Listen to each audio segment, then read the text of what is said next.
que a Receita Federal realiza o pagamento do maior lote de restituição do imposto de renda da história. No total, gente, 16 bilhões de reais serão distribuídos a quase 9 milhões de contribuintes. Essa injeção de dinheiro na economia pode ter um impacto direto no consumo das famílias. E é sobre o impacto desse valor na economia que a gente conversa agora com Gabriel Barros, que é economista-chefe da Arx Investimentos, que já está aqui comigo. Gabriel, muito bom dia para você. Bem-vindo aqui, meu querido, à nossa programação. Bom dia, Débora. Obrigado pelo convite. É um prazer conversar com vocês. Gabriel, primeiro de tudo, antes para poder, a galera que está em casa conseguir assistir, ou conseguir entender nesse momento, por que que esse montante, nesse momento, esse lote, histórico de restituição? É, de certa forma, esperado e tradicional que a Receita faça pagamentos, pesados em alguns meses. Então, não surpreende muito que isso aconteça agora, ainda que o volume, são aproximadamente 16 bilhões de reais, seja feito. Então, é um pouco maior do que o esperado, mas essa sazonalidade do pagamento, ela não chama muita atenção porque está, digamos, em linha com o que a gente observou em anos anteriores. O que eu acho que vale a pena destacar, Débora, é que, assim, além desse pagamento do imposto de renda, do lote de isenção do imposto de renda, o governo tem feito uma série de outras medidas para transferir renda, para aumentar a renda disponível e sustentar o consumo, manter a economia aquecida em ano eleitoral. Então, no fundo, todas as medidas conjuntamente, as medidas que o governo já anunciou, mais esse pagamento do lote de imposto de renda, é que devem produzir um efeito bastante grande aí nessa sensação de bem-estar em ano eleitoral. Aí eu quero entender um pouco dos efeitos macroeconômicos disso tudo, né, Gabriel? Porque quando a gente tem um volume tão expressivo de recursos entrando na economia de uma só vez, né, como você muito bem mencionou, além dessa questão da restituição, a gente tem diversos outros programas aí em andamento. Qual que é o principal efeito e mais preocupante efeito macroeconômico? Aqui a gente não discute a questão social ou de mérito, né, nessa história, mas a gente tem um efeito na macroeconomia. Qual que é o efeito mais preocupante agora, na tua visão, Gabriel? Então, o efeito mais preocupante é que é uma sensação falsa de bem-estar, né? O governo ele tem adotado uma série de políticas. A gente sabe que matematicamente, não é uma questão ideológica, é uma questão matemática. Matematicamente é insustentável manter essas várias políticas que o governo tem anunciado. Só para dar uma ideia, Débora, eu tentei fazer um levantamento aqui. A gente está falando de aproximadamente 200 bilhões de reais que o governo vai gastar nesse ano eleitoral, com várias iniciativas, né? Só para citar algumas, que mantém essa sensação de bem-estar elevada, né? Mantém o emprego alto, mantém o PIB crescendo.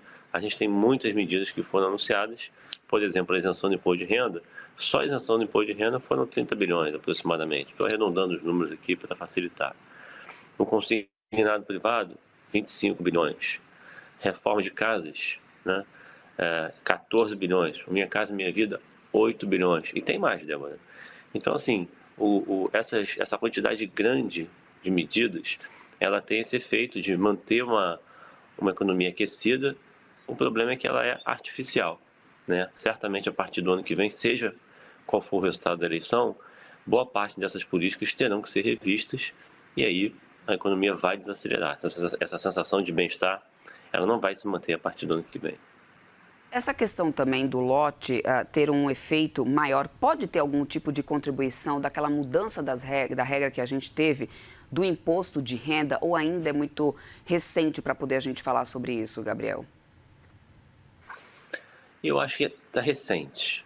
Não dá para descartar, né? Mas eu acho que é recente para que a gente tenha um efeito já relevante, né? Pode ser que tenha um efeito, mas ainda muito marginal, né? Um efeito pequeno. Mas acho que talvez no próximo ano a gente tenha um efeito um pouco maior dessa mudança tributária. Mas na margem, eu diria que sim, se tiver um efeito, ele é muito pequeno, ele é pouco representativo. Mas de fato é muito dinheiro, né? 16 bilhões de pagamento de isenção de loja de imposto de renda realmente é um valor substancial que vai se somar a todos aqueles que a gente comentou há pouco. Então, realmente, o conjunto da obra, né, é muito forte e vai manter essa economia aquecida, o mercado de trabalho apertado, até pelo menos no final do ano. É uma situação, de certa forma, parecida com o que nós vimos em 2014. Em 2014 também foi um ano eleitoral, o governo adotou muitas medidas para tentar entregar essa sensação de bem-estar elevada, mas em 2015 muita coisa teve que ser revista por razões também matemáticas, como a gente falou, e aí essa falsa sensação de bem-estar ficou muito evidente. Agora vamos lá, né? A gente tem um lote como esse de restituição gigantesco chegando, é um dinheiro a mais que a gente espera que entre na economia, mas um momento em que a gente também tem uma alta taxa de endividamento e comprometimento da renda das famílias, Gabriel. Você acredita que dessa vez a gente deve ter muita gente utilizando dessa restituição para reorganizar o orçamento doméstico, talvez, do que simplesmente colocar isso no consumo? Sim, sim, é um bom ponto, ótimo ponto, na verdade. É provável que isso aconteça, sim.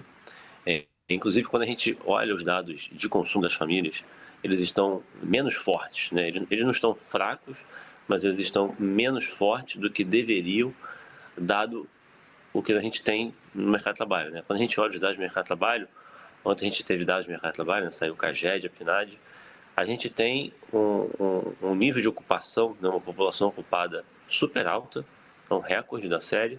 A gente tem a renda também super forte, crescendo bastante acima da produtividade.